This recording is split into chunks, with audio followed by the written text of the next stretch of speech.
Today, we're diving deep into a fascinating philosophical conversation that explores the nature of self-acceptance and the power of choice.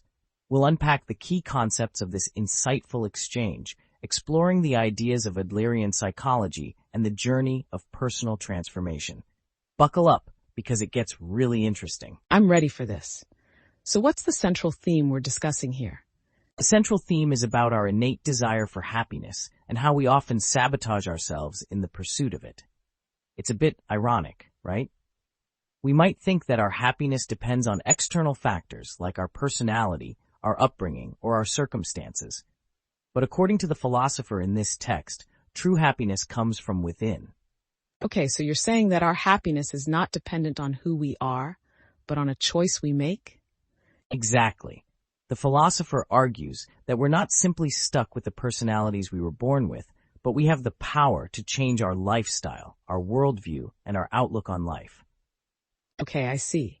It's not about changing who we fundamentally are, but rather about shifting our perspective. How does this change our understanding of happiness then? Great question. The philosopher says that unhappiness stems from our own choices, not from external circumstances. He uses this intriguing concept of the Socratic paradox. No one desires evil. That's a pretty bold statement. How can that be true, considering all the evil in the world? That's where it gets really interesting. The philosopher clarifies that evil doesn't mean evil in a moral sense, but rather not beneficial to oneself.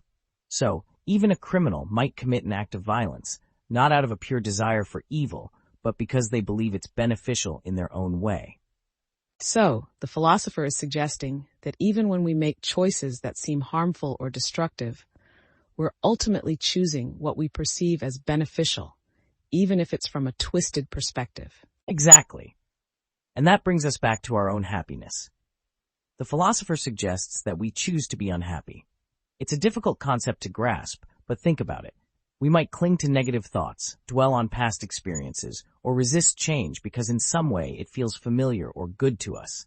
So, according to this philosopher, true happiness comes from taking ownership of our choices and actively choosing a different path, a path that leads to self-acceptance and a more positive perspective.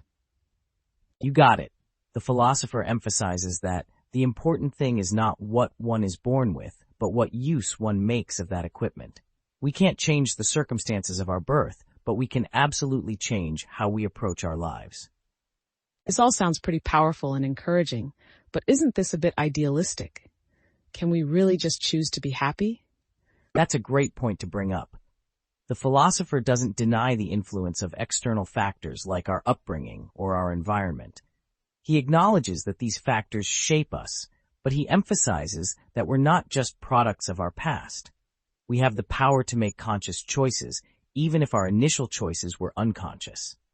So what happens when we become aware of our choices? How do we actually change our lifestyle or our outlook on life? You're hitting on a crucial point. The philosopher suggests that we can choose to change our lifestyle, not just once, but again and again. It's an ongoing process, a journey of self-discovery. We can choose to be more positive, more open-minded, and more accepting of ourselves. That's a really encouraging message. So even though we may not have chosen our initial lifestyle, we have the power to change it. And that change starts with becoming aware of our choices and actively choosing a new path. Absolutely. And that's the key to true happiness. It's not about being a different person, but about embracing and loving ourselves just as we are, while acknowledging that we always have the power to choose a more fulfilling path. This conversation has really opened up my mind. I'm feeling more empowered to take ownership of my own happiness and choose a more positive outlook. It's amazing what a little bit of philosophical reflection can do. Thanks for joining me on this journey of self-discovery. Remember, you are not defined by your past choices, but by the choices you make moving forward. This was truly insightful. Thanks for sharing this.